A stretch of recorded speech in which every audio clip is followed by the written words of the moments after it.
శ్రీ మహాగణాధిపతయే నమః, శ్రీమాత్రే నమః. మాచిరాజ్ భక్తి ప్రేక్షకులందరికీ నమస్కారం.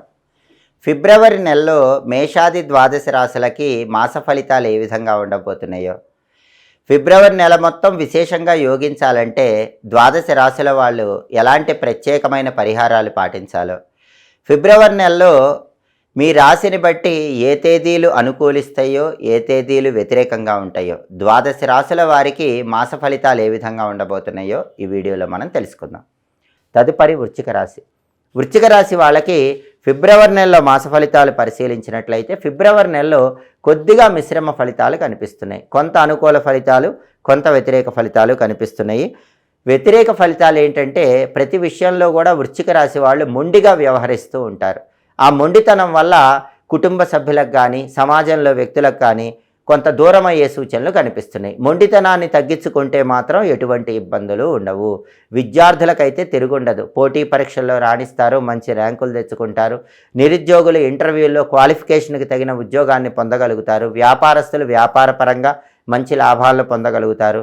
విద్యా, ఉద్యోగ, వ్యాపార రంగాల్లో అనుకూల ఫలితాలు ఉన్నాయి. ధనం కోసం చేసే ప్రయత్నాలు కూడా చాలా చక్కగా అనుకూలిస్తాయి. రకరకాల మార్గాల్లో ధన ఆదాయాన్ని పెంపొందింపజేసుకోగలుగుతారు. అయితే ఈ మొండి పట్టుదల వల్ల, చికాకు వల్ల కొన్ని విలువైనటువంటి పనులను కోల్పోతారు. కాబట్టి ఈ విషయంలో అప్రమత్తంగా ఉండాలి.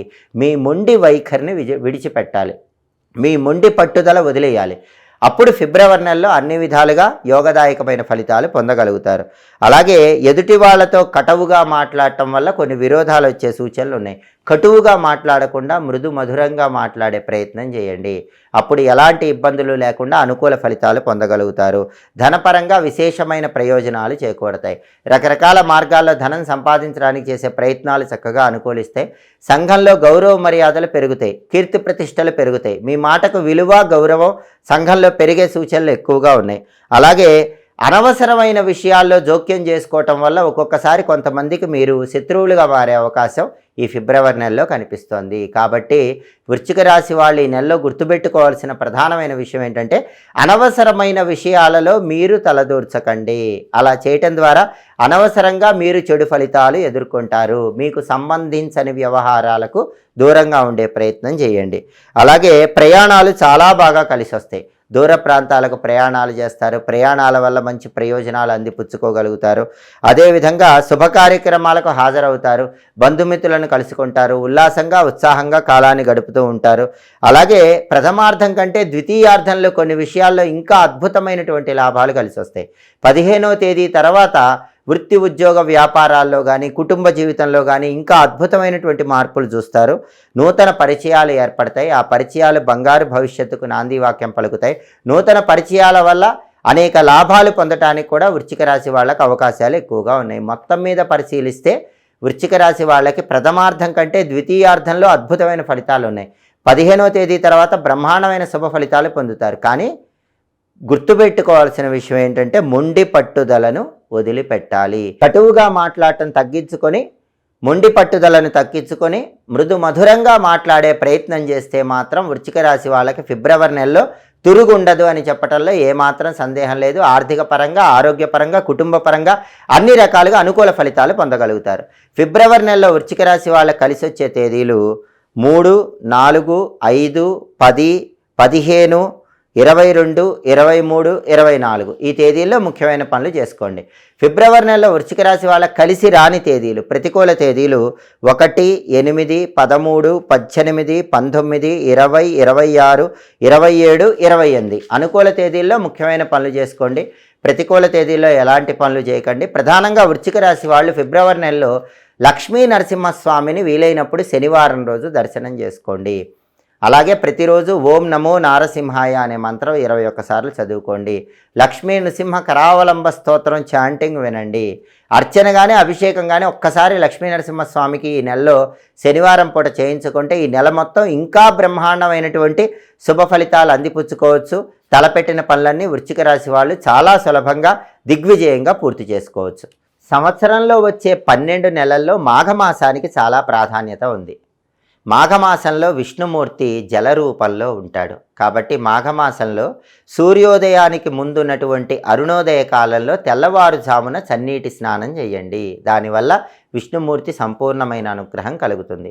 చన్నీటి స్నానం చేయలేని వాళ్ళు గోరువెచ్చని నీళ్లతో స్నానం చేసే సమయంలో ఈ మాఘమాసంలో ప్రయాగ ప్రయాగ ప్రయాగ అని 3 సార్లు అనుకుంటూ స్నానం చేయండి. అలా చేస్తే ప్రయాగలో త్రివేణి సంగమంలో స్నానం చేసిన అద్భుత ఫలితం కలుగుతుంది. అఘము అంటే పాపం, అన్ని పాపాలు పోగొట్టే మాసం మాఘమాసం. ఈ మాఘమాసంలో అందరూ కూడా తప్పనిసరిగా కొన్ని దానాలు ఇచ్చుకుంటే అద్భుత ఫలితాలు కలుగుతాయి. మాఘమాసంలో అన్ని దానాల కంటే గొప్ప దానం నువ్వుల దానం. ఈ మాసంలో నల్ల నువ్వులు కానీ తెల్ల నువ్వులు కానీ మీ చేత్తో ఎవరికైనా దానం ఇవ్వండి. వీలైతే నువ్వులతో చేసిన పదార్థాలు దేవాలయ ప్రాంగణంలో భక్తులకు పంచిపెట్టండి. అలా చేస్తే మీరు ఈ మాసంలో ఎన్ని నువ్వులు దానం ఇస్తారో అన్ని వేల సంవత్సరాల పాటు శరీరం విడిచిపెట్టిన తర్వాత స్వర్గలోక ప్రాప్తి కలుగుతుంది.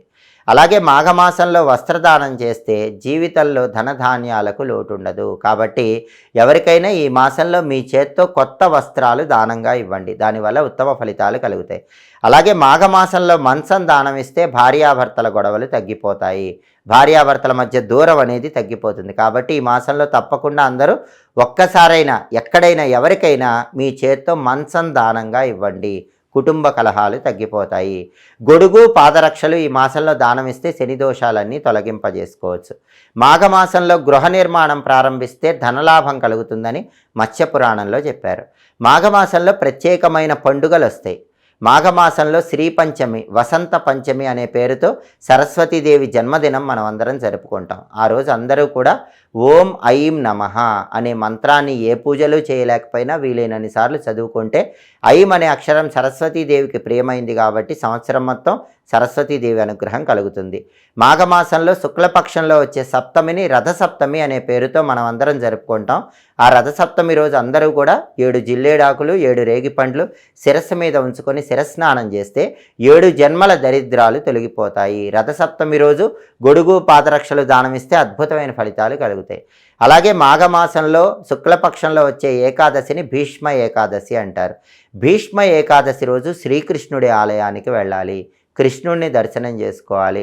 ఆ రోజు శ్రీకృష్ణుడికి దేవాలయంలో పూజ చేయించుకొని కృష్ణుడి ఆలయంలో ధ్వజస్తంభం దగ్గర దీపం పెట్టడం కానీ, ఇంట్లో కృష్ణుడికి పాలు పెరుగు వెన్న పటిక బెల్లం లాంటివి నైవేద్యం పెట్టడం కానీ చేస్తే సంవత్సరం మొత్తం కృష్ణుడి అనుగ్రహం కలుగుతుంది. భీష్మ ఏకాదశి రోజు ఉపవాసం ఉండండి.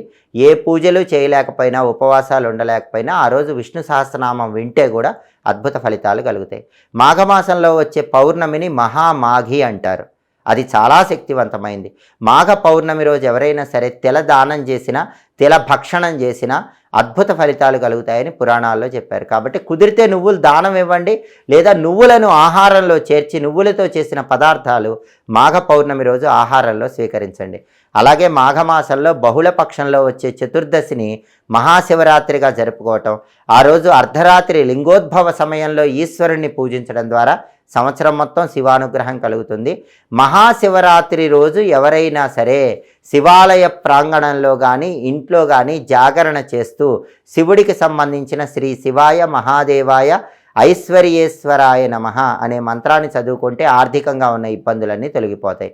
మాఘమాసంలో వచ్చే అమావాస్య తిథిని మౌని అమావాస్య అంటారు. ఆ రోజు సాధ్యమైనంత వరకు మౌనవ్రతం పాటించటం, అలాగే ఆ రోజు దేవాలయ ప్రాంగణంలో అన్నదానం చేయటం, పితృదేవతలకి నల్ల నువ్వులు కలిపి నీళ్లతో తర్పణం ఇవ్వడం ద్వారా మౌని అమావాస్య సందర్భంగా పితృదోషాలన్నీ తొలగింపజేసుకొని మంచి శుభ ఫలితాలు పొందవచ్చు. మాఘమాసం అంటే చాలా శక్తివంతమైన మాసం, విష్ణువుకి ఇష్టమైన మాసం. ఈ మాసంలో సూర్యోదయానికి ముందు స్నానం చేస్తూ ప్రయాగ అనుకున్నా, లేదా ఈ మాసంలో వీలైనప్పుడు వస్త్రదానం చేసిన, అన్నదానం చేసిన, నువ్వులు దానం చేసిన దానివల్ల జన్మల దరిద్రాలన్నీ తొలగింపజేసుకొని సమస్త శుభ ఫలితాలను సిద్ధింపజేసుకోవచ్చు. ఎప్పటికప్పుడు జ్యోతిష శాస్త్రపరంగా దినఫలాలు, మాసఫలాలు, సంవత్సర ఫలితాలు, గ్రహాల సంచారంలో మార్పులు వీటన్నిటి గురించి తెలుసుకోవాలన్నా, అలాగే పండుగల సందర్భంగా ఎలాంటి విధి విధానాలు పాటించాలో, పండుగల సమయంలో ఎటువంటి పూజలు చేయాలో తెలుసుకోవాలన్నా మా మాచిరాజ్ భక్తి ఛానల్ తప్పకుండా చూడండి. మా వీడియోస్ మీకు నచ్చినట్లయితే మా ఛానల్ లైక్ చేయండి, కామెంట్ చేయండి. మా ఛానల్ వీడియోస్ 10 మంది మిత్రులకు షేర్ చేయండి. మా ఛానల్ సబ్స్క్రైబ్ చేసుకోండి. పక్కనున్న బెల్ సింబల్ నొక్కటం మాత్రం మర్చిపోకండి.